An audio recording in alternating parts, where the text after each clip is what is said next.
What if running a privacy-first VPN can get you dragged into court in a country you've never been to over a crime you didn't commit, just because someone somewhere used your server?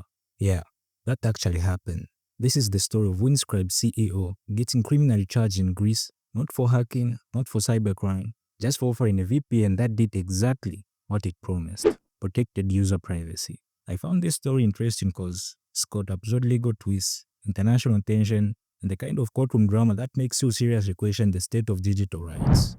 So Windscribe, for the uninitiated, is one of those rare VPNs that isn't just screaming 90% off, buy now, in every YouTube pre-roll. It's been quietly building a solid reputation in the privacy community.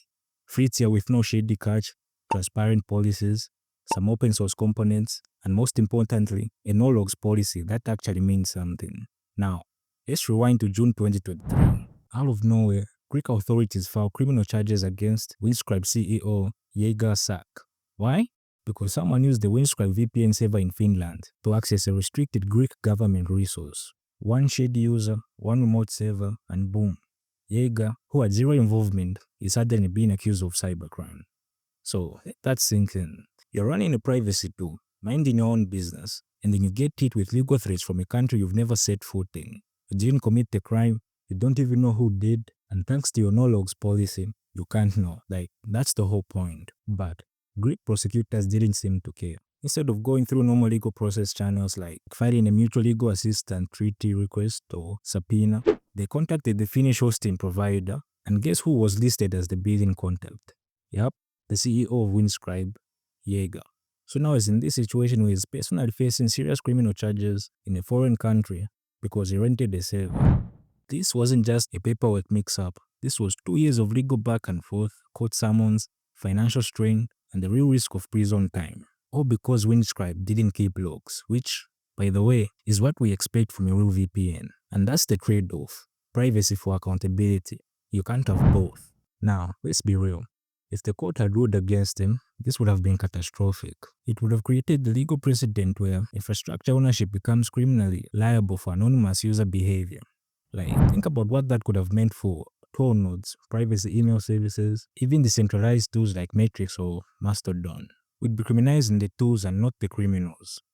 Now, fast forward to April 2025, in Athens, the trial begins. On one side, Greek prosecutors trying to argue that the guy who paid for the server equals the guy who committed the cybercrime, which, in 2025, is an argument so dumb it should be illegal in itself.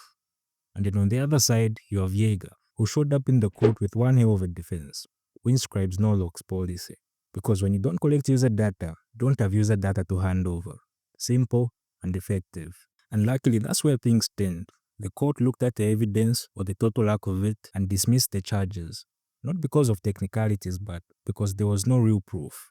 No logs, no identity, no connection between Yega and the actual attacker. Just a VPN server being a VPN server. And this wasn't just a win for Yega, this was a legal precedent. The court validated the no logs policy as a legitimate defense. And that's pretty huge, because it basically says, if you run a privacy service and you don't keep logs, you cannot be held liable for what you literally cannot know. But flip that coin. If the ruling had gone the other way, the messages would have been, you must keep logs just in case law enforcement comes asking someday. That would have touched the entire privacy ecosystem. And it highlights the growing tension between privacy and law enforcement access. Governments want VPNs to retain data, but VPNs exist precisely to avoid that. And Windscribe made it clear they would rather face legal hell than compromise their user promise. Yega even said, and I quote, "None of us want to go to prison for a $9 subscription, and keeping logs for multiple years is pretty expensive." That line, that's the privacy ethos in a nutshell. It's not just a business model, it's a philosophical stand. It would rather go broke than snitch mentality. So let's just zoom out for a bit, because this isn't just about Windscribe. This is all about VPNs, privacy tools, and even force projects that touch the internet backbone. Lawmakers around the world are cooking up laws to enforce more data retention, mandatory login, and backdoors. You may think this is just Greece, but think again. The EU, India, and even some US proposals all have the same energy. This case was one of the rare moments where a privacy provider fought back and actually won. It proved that no logs isn't just a good practice, it's a legal defense. And that's a huge win for the internet. But it also sends a warning to every dev out there. Your code, your infrastructure, your ideals, they can be challenged in a court one day, so always be ready. So yeah, this was almost the case that ruined the no logs model. Instead, it became the one that defended it. It told every VPN provider, stick to your principles and they might protect you. And it told users, the tiny line in the privacy policy, it can mean the difference between freedom and indictment. So Jaeger walked free, but the war for privacy is still raging on. If you care about this stuff, like really care, don't just use privacy tools, support them. Talk about them, push back when lawmakers try to sneak in surveillance bills with cute names like Online Safety Act. Drop your thoughts below, let's talk. What do you think about the no-logs debate? Would you still use a VPN if they kept just a little data, or is 0 the only acceptable number?